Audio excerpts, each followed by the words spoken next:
Pandian story serial today episode என்ன மாதிரியான twist ஆக்க போகுதுன்னு பார்க்கலாம். அரசி ரொம்பவே வருத்தமா ரொம்பவே ஃபீல் பண்ணிட்டு இருக்காங்க. மறுபடியும் பொய்க்கு மேல போய் சொல்லிட்டே இருக்கிறது எனக்கு ரொம்பவே கஷ்டமா இருக்குன்னு நல்லா சொல்லி பேசிக்கிட்டு இருக்காங்க. உடனே சுகன்யா, நீ இப்படி பண்ணிட்டு இருந்தா குமாரோட மனசு எந்த அளவுக்கு வருத்தப்படும், அதை பத்தி கொஞ்சமாவது நீ நினைச்சு பார்த்தியான்னு சொல்லி பேசிட்டு இருக்காங்க. சரி, நீங்க வரங்கிட்ட ஒரே காரணத்துக்காக தான் நான் உங்க கூட வரேன், வேற எதுவும் காரணம் கிடையாதுன்னு சொல்லிட்டு அரசி சொல்றாங்க. சரி வா போகலான்னு சொல்லிட்டு அங்க முதல்ல அரசி கிளம்பி போறாங்க. எனக்கு ஸ்பெஷல் கிளாஸ் இருக்கு, அதனால நான் போறேன்னு சொல்லி அரசி சொல்றாங்க. உடனே கோமதி, இங்க பாருடி, காலேஜில் சேர்த்து விட்டு இவ்வளவு நாள் ஆச்சு, ஒரு நாள் கூட லீவ் நாள்ல நீ ஸ்பெஷல் கிளாஸ் இருக்குன்னு போனதே கிடையாது, புதுசா என்ன பழக்கம், என்ன சொல்லிட்டு இருக்க நீ சொல்லி கேக்குறாங்க. உடனே பாண்டியன், என்ன நீ அரசியை சந்தேகப்படுறியா?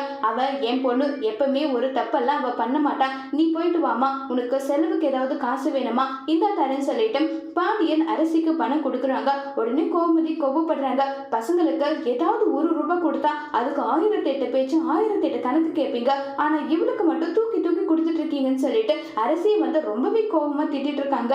என்னடி உனக்கு புள்ள சின்ன பொண்ணு, ஜாலி இருக்க வேண்டிய வயசுல சந்தோஷமா இருக்கட்டுமே, இதுல என்ன இருக்குன்னு சொல்லிட்டு தான் பேசிக்கிட்டு இருக்காங்க. அடுத்ததா அங்க குமார நின்றுட்டு இருக்காங்க. குமார நின்றதுமே அரசி எப்படி இருக்கா, வந்துட்டியான்னு சொல்லிட்டு எல்லாம் பேசிக்கிட்டு இருக்காங்க. சொல்லுங்க என்ன விஷயம் சொல்லிட்டு பேசிட்டு இருக்காங்க. கரெக்டாங்க சுகன்யா சரி நீங்க 2 பேரும் படத்துக்கு போங்க, நான் என்னுடைய அம்மா வீட்டுக்கு போறேன்னு சொல்றாங்க. உடனே இல்ல நீங்க வந்தா நான் படத்துக்கு வருவேன், இல்லைன்னா என்னால எல்லாம் வர முடியாதுன்னு சொல்லி ரொம்பவே கோபப்பட்டு பேசுறாங்க. இதை கேட்டதுமே ரொம்பவே பயங்கரமா ஷாக் ஆயிட்டு, என்ன இது மாதிரி எல்லாம் பேசக்கூடாது பண்ணக்கூடாதுன்னு நல்லா சொல்லி அங்க சொல்லிக்கிட்டு இருக்காங்க. குமாரோட மனசே மாறிடுச்சுன்னு சொல்லிட்டு பேசிக்கிட்டு இருந்ததும் அரசியும் படம் பார்க்க ஒத்துக்கிறாங்க.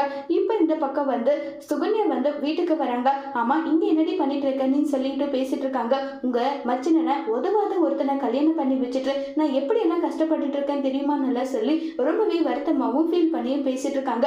இதை கேட்ட ராஜோட அம்மா, போதும் நிறுத்து, இதுக்கு மேல அவரை பத்தி தப்பா பேசாத, அவர் எந்த அளவுக்கு நல்லவர் தெரியுமா, அதை உனக்கு புரிஞ்சுக்க தெரியலன்னு சொல்லிட்டு சுகன்யாவை கண்டபடி திட்டிட்டு இருக்காங்க. அதோட இந்த எபிசோட முடிச்சிருக்காங்க.